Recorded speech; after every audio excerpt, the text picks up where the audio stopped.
Hello and welcome to the Business Renovator. I'm Coach Phil, or Phil Jilks. Actually, it's one and the same. I'm really excited to be here today to share ideas around being more effective in our communications. I don't know if you knew it or not, but we are at risk as high as 75% of the time of miscommunicating to the people we want to lead, inspire, and coach. So hang out with me today and let's learn about what that's going to be all about. It's a short little presentation on behavioral sciences. But hang in there. Let's go to my buddy's book, Brian Monahan, Customer Delight 365. Now I'm stoked because I got two friends now. I got more than two friends. Well, that didn't come out right, did it? Anyway, I've got two friends that are involved with this particular quote. One is Brian because he put this book together, and the other one is my friend Jeffrey Gittimer, who's the king of sales. So Jeffrey's quote is, biggest question, isn't it really customer helping rather than customer service? And wouldn't you deliver better service if you thought of it that way? Brian's take on that is, I think the problem with the term customer service is that it has an inherent association with work. When we're working, it's easy to forget about the delight factor. Jeffrey Gittimer is a master of reframing customer service and the sales process. Take his advice, reframe your approach, and help your customers experience delight. Now, I want to add my own 2 cents onto that, and I think it's even more so customer experience. What do they get as a result of choosing to work with you? I think that's probably needs to be added into the mix with my good friends Brian and Jeffrey Gittimer. I'm having a bit of a problem. Here we go. Let's get rid of that and let's get right into today's program. Got a quick, short slide set that I want to share with you today. Just got to move my mouse. There we go. So this is basically an introduction to understanding behavioral and effective communications. So here's one of the ways that I was taught by a coach of mine, probably, 12, 13 years ago. And it's really simple. If you think of communicating and building rapport with people as this device here in our car, a dashboard, it'll help you immensely. So stay to the end and I'll explain how.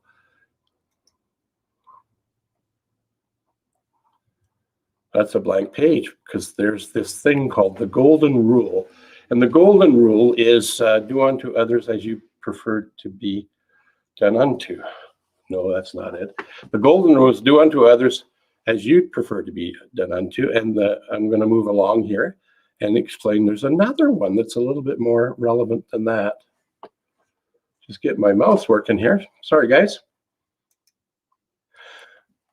So treat others the way they want to be treated is the platinum rule. And I think that's what you're going to learn from today's short presentation about behavioral sciences, is that if we come at it from what's in it for them, treating them the way they prefer to be communicated to and treated like, rapport and trust happens so much faster. So DISC is a way to do that. Behaviors can be positioned with a systematic, predictable framework.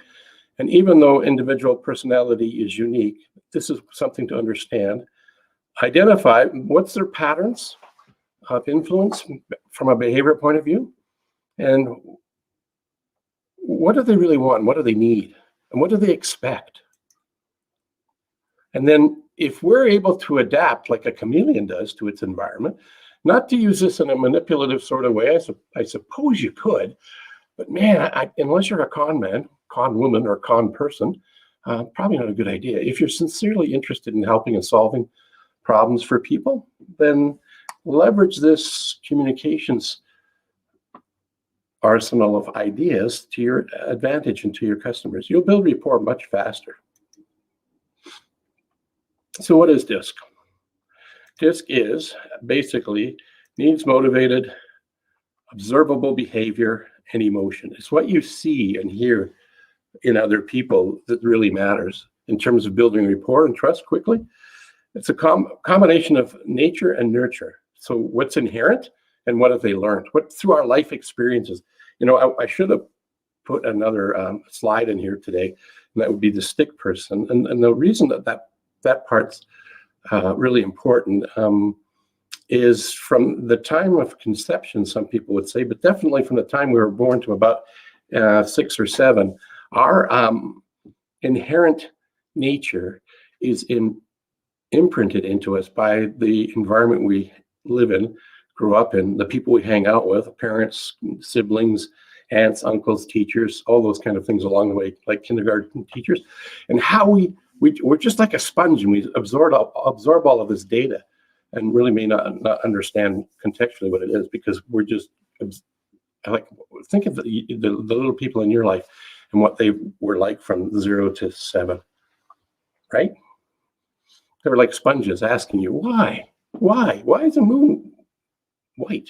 Why? So that's the inherent, and then they'll learn by the questions they ask.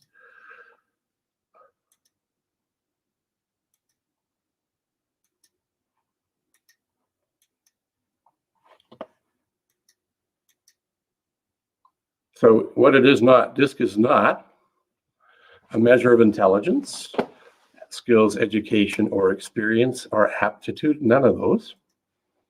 It's also not an indicator of what your core values are. It doesn't do that at all. There are 4 styles, behavioral styles. Basically, the dominance, influence, steadiness, and conscientious. That's how you come up with DISC.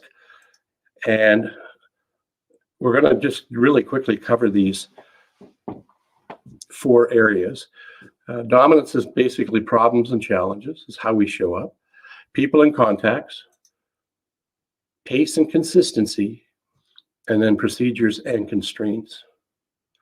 The top half of this circle, the blue and the red, those are task-oriented types of individuals.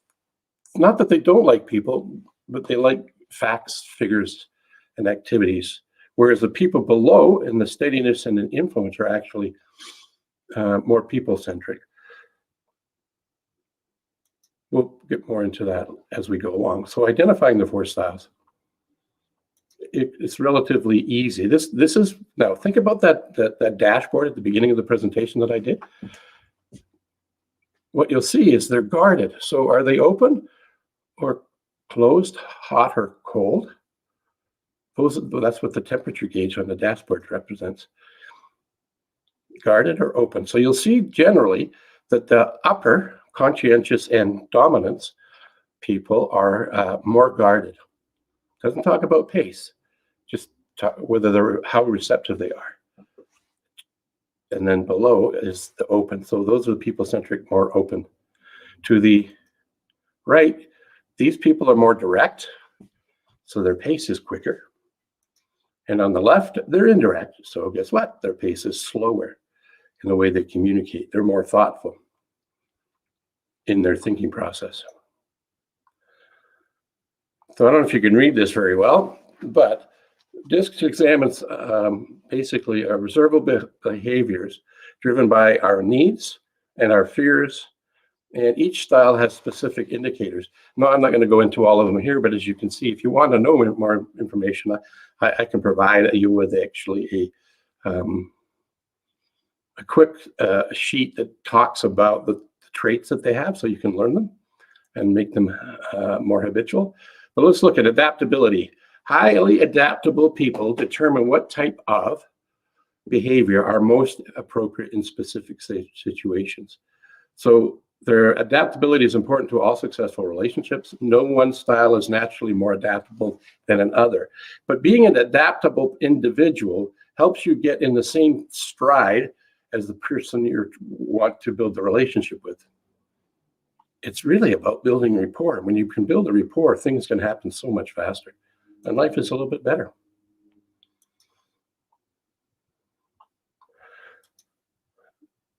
These are some of the things that you would get within a DISC report that I have available. There'd be an overview. It tells you where you are in alignment to the questions that we ask in the survey, in the assessment, and it'll help you. Now, it's not right or wrong, good or bad. It just is. The assessment tool is there to actually help you understand your style. So one of the ways to look at that is to know thyself. How do you like to communicate with? How do you like to be treated in a communication sort of way? Once you understand your flavor, then you can start to learn about how is this applicable in other relationships beside yourself. So this is just a really quick introduction. Speed and temperature. So if they're fast paced, that means that they're more direct. And if they're slower paced, they're indirect. And if you go back and think about the 4 areas and the 2 above the line in the middle on the horizontal, those are more guarded. So they're not as warm, and their pace is, their pace is different between the 2 of them. I should go back to that slide so you can see what I'm talking about. See if I can get there. Let's go right back there. Right here. So above that ABCD line, above the line, they're very guarded. So if you think of the speedometer, the temperature gauge, they're very cold in terms of the temperature gauge dashboard. And if you think of the speed of them, one of them above, how am I trying to explain this? One of them above the line is fast and the other one is slow. And then 2 below the line, same sort of thing. The steadiness are a little bit cooler, slower to react. And they're also not as open as the D and the I. As you can see, direct is fast paced. And the bottom part is they are open. So the S's would be a little bit warmer than the C's, and the D's are colder than the I's, which is the influencers. That's probably confusing when you just see it for the first time, but just go back to the dashboard.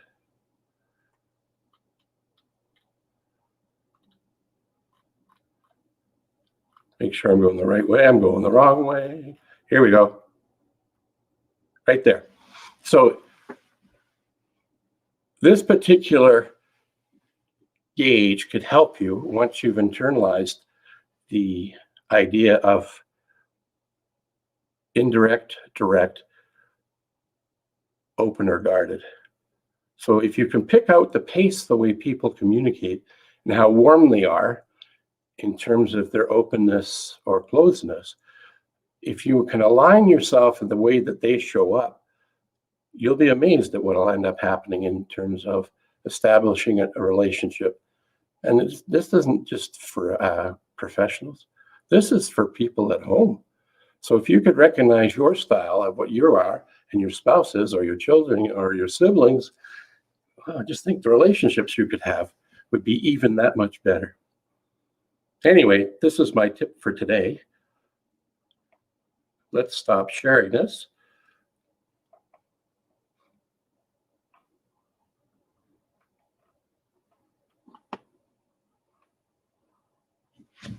Oh yeah, let's stop sharing this. Here we go. I'm back. So I'm experimenting with a new screen, and the mouse is getting messed up. So we have practice to do. That's another lesson for the stages of learning. Anyway, there's a couple of people that showed up today. Let's go see who's here live. Hey, Larry Schneider, how are you? Good morning. And thank you for sharing this out. I know you're into another assessment tool, but it basically has the 4 key areas. And when we understand what those are, building rapport, trust, and respect is a lot quicker and faster. And life is generally a little bit better, actually, maybe quite a lot better. So if you've seen this and you've shared it out, or if you could share it out, or if you're watching it on the replay, do what Larry's done. He's actually done, look at this. I'll show you what he's done. He's done a hashtag shared, which means he shared out the people he knows, likes, and trusts. And if you would do the same, that would be appreciated, because there's a number of great people that could benefit by this content.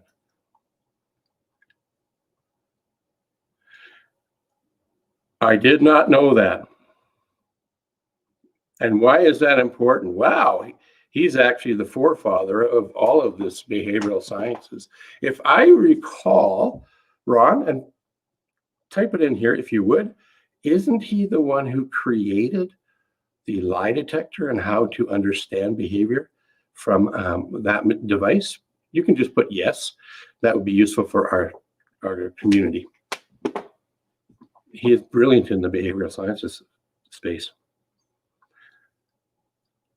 That brings me to the wrap for today, just a short introduction to behavioral sciences and DISC. Now, there's a wide variety of ways to get a DISC. If you want one from me, let me know. Or if you want the cheat sheet I talked about, send me an email to phil@coachphil.ca and just say cheat sheet.